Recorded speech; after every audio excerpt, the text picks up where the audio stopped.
this is more than just a high school. This is where your story begins, where you learn, grow, and figure out the person you want to be. This is Southwest. This is Wolfbyte.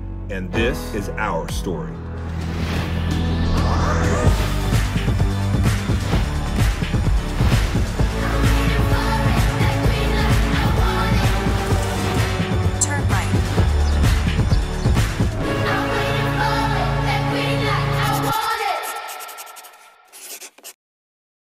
Hey Southwest, I'm Brady Sorbin. And I'm Natalie Gish. Welcome to our first show of the year. As the new year begins, meeting new people is to be expected. We'd like for you to meet one Southwest student that has taken her passion to improve her mental health.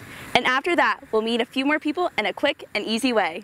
So I'm allergic to soy, tree nuts, a lot of fruits and vegetables like apples, spinach, carrots, asparagus, just all kinds of things, which is kind of ironic.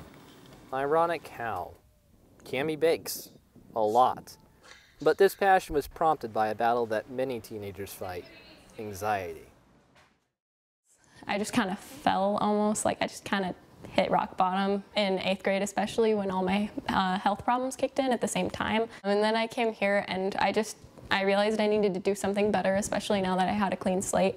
So I just I searched through a bunch of hobbies. I went through old music tactics. I went back to arranging music, writing music, and then I found baking, and it clicked. Cammie's passion for baking has also resonated with her fans. On Thursdays, I'll come to school and they're like, oh, it's Cammie Baking Day, I forgot, but that makes it better. Like, it's just really funny to see people's reactions, and like, it's dubbed Cammie Baking Day. She just kind of started baking, and then she started taking it to school, and I asked her what she was doing, and she just said that was how she was going to get to know people at this school. And whereas Cammie is the reason many students look forward to school, she also has her own as well. But then I came to high school and really struggled, and I was very lucky to have teachers that helped pull me through. Like Mr. Lisando. Of course. He specifically said, and I quote, "I will coach you through anything you need." They say it takes a village, but for Cammie, it only took one devoted mentor. But in my head, there were just like bells ringing. I was like, oh my gosh, this is what I needed. Her support system keeps her going, but only with her fair share of ups and downs. It's still sometimes a struggle because I'm not really a social butterfly. I'm a very introverted person, and reading is definitely my thing, and I am in a lot better place than I was then. Finding the right ingredient may always be a struggle for Cammie, but she's definitely found her own recipe for success. Reporting for Wolfbyte TV, this has been Matt McCabe and Nityanta Sarapalli. This is the Southwest Snap Challenge.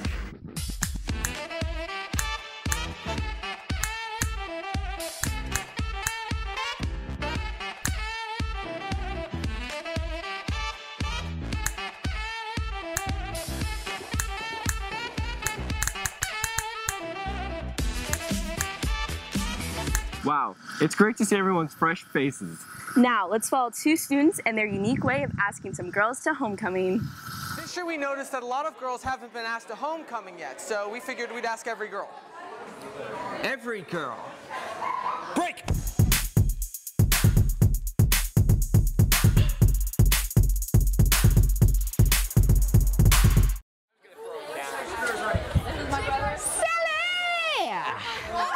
We were wondering if you would go to homecoming with us. Reese's Puffs, Reese's Puffs. Will you go to Hoka with us? Reese's Puffs, Reese's Puffs. Will you go to Hoka with us? There's a dance coming up at Southwest. Homecoming with me. Or me. Or me. Preferably me. Most likely, probably me. With me. Or with me. You could go to homecoming with me too. It'd be even better. Also, I'm still a possibility. But Jaden's not as good as me. But I'm super fun. Hey, girls. There's a dance coming up. And I want to take you, S-A-L-L-Y. Sally. To the Sally. To the dance. Would you go? With us? Both of us, not just one, just to clarify. I say it. We'll go to the dance with Dom and Jaden. Yeah, I will go to the dance with Dom and Jaden. We'll never speak. Only singing. Only singing. What do you say? Yeah. Yeah, I got a yeah. That's a yeah. Of course. Yay! Thank you. I already have a date to homecoming. You don't say. I do have a date. I'll be in a bright yellow shirt. Are they going to sing for you? Yeah, do they sing? I'll make sure they sing. Huh. Okay. Okay. It's kind of Fine by me, I kind of our guess. thing, but That's gonna be tough to beat. I need to start coming up with some of my own homecoming ideas now. Good luck with that. And while you think about it, let's show our student body how one business takes a cultural spin on everyday life. Food has been known to bring people together, but in the West Bottoms of Kansas City, one business has been connecting food with culture. Bickelmeyer Meats was established in 1946 by my father, John Bickelmeyer, and we have adapted over time. Our clientele base has changed. The beauty of being located in a city is that we have all those ethnic communities to draw on, and the common thread is a fresh, quality meat product at a favorable price. With this mixing of cultures and attention to detail, Bickelmeyer's has grown to provide more than just meat. We saw that there was a huge influx of Hispanic clientele that shopped here, and my son said, why don't we provide them with something to eat on Saturdays?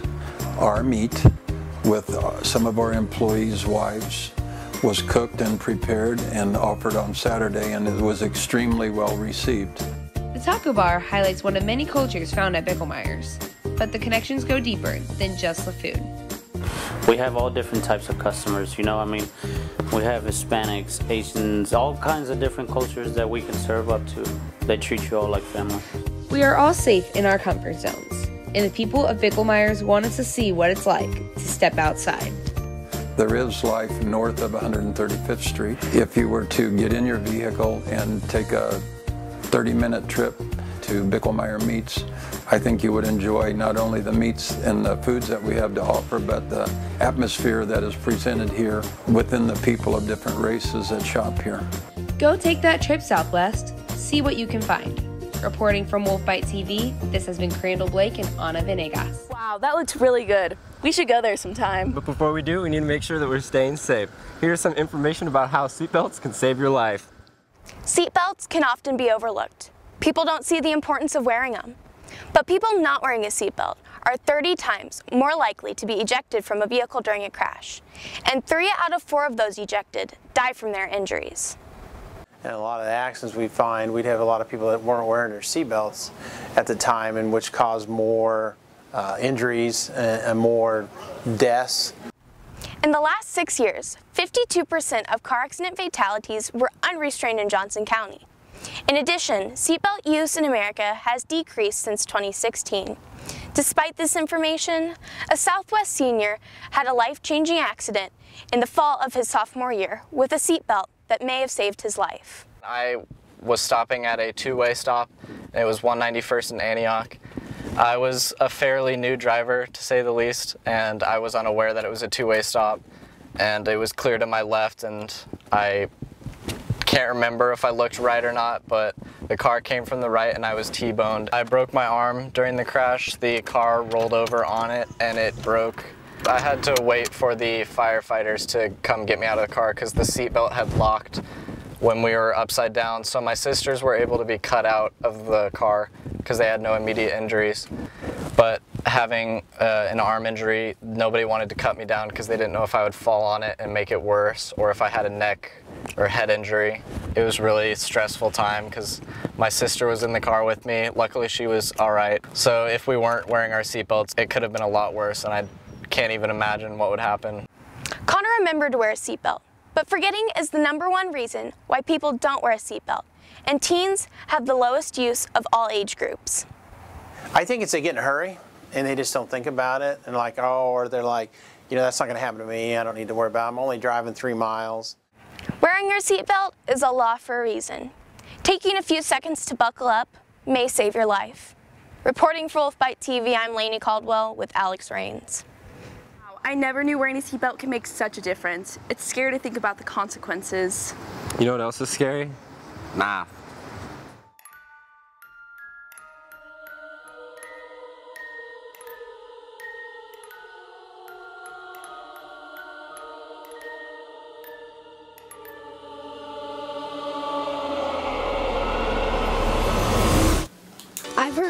notes on you that a lot of people think this APC calculus BC is really hard, but I'm here to show you that it's not.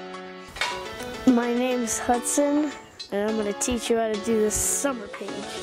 Bullseye. You guys will need 4 tools: a calculator, a pencil, a pen, and a kid calculator. Fx equals 16x dot elevation F0 F2 F1/2 F1 F minus 1 and F3 4. Solutions. 16 equals 4. Since you want to calculate GF1, you need to find F1 first. Once you find F1, subscription the recent into G. So this whole thing equals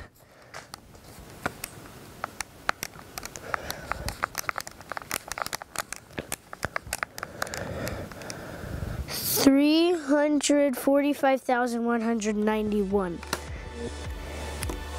Okay. We are done. I just did that whole thing there in 20 minutes. That's what I should be hearing about you. Not that you're complaining about every single problem. Because it's not hard at all. If an 8-year-old can do it, you can too. Wow, he did that math problem better than I ever could.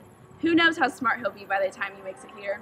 Now, let's take a trip down memory lane and see what some of our Timberwolves can recreate from our childhoods. I'm Ashley Tisdale, and you're watching Disney Channel. We asked Southwest to try their own Disney Channel intro. I'm Matthew Morris, and you're watching Disney Channel. Myself, and this is Barrett Dupree, and you're watching Disney Channel. Hi, I'm Tommy John Skillen, and you're watching Disney Channel. Yeah. Hi, my name's Kendall from Hannah, Montana, and you're watching Disney Channel. Hi, my name is Sophia Hankey, and you're watching Disney Channel. I'm Sam Lopez, and you're watching Disney Channel. Hi, my name is Madeline. And my name is Madeline. You're watching Disney Channel. Hi, my name's Anna Heisey, and you're watching Disney Channel.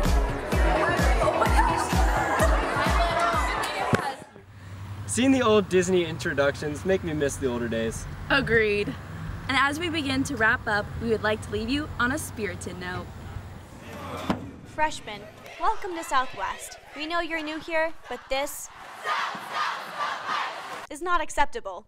We have high expectations for school spirit, so take notes from the professionals themselves. I would definitely say it has to be the senior class. The juniors have the most school spirit. But mind you, we have the leadership. You have the people stepping up and getting all the extra stuff, like the signs. This last Friday, Blake Steele was asking us, the juniors, to come down and help him because there wasn't enough spirit. Yeah! He knows that we will go the extra mile. We paint our bodies to show our spirit. And if you think you can't be spirited because you're underclassmen, this sophomore wants to prove the myth wrong. The sophomores are by far the new seniors. Sophomores are definitely going to have like megaphones and like big banners. Like, it's not like it could happen, like it's going to happen. The next few assemblies, like juniors and seniors better watch out. But even with the battle of the classes, the most important fight is making Southwest the most spirited school. To be a spirited school, you gotta get hype. You have to be a part of it, and you have to want to be a part of it. I mean, you're only in high school for 4 years. The least you can do is have a good time. There's lots of ways to earn spirit points. One of those ways is to attend the event of the week. Another way is to participate and go all out in dressing up for spirit days. And another way is to make sure that you're the loudest class at the pep rallies. Now, if you're still confused about school spirit, this is what it looks like.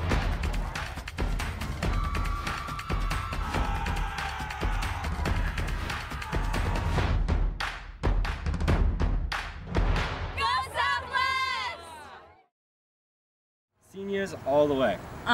Juniors are gonna bring it. Okay. Anyways, thanks for tuning in, Southwest. Make sure to catch our next show, which will be the After Dark themed.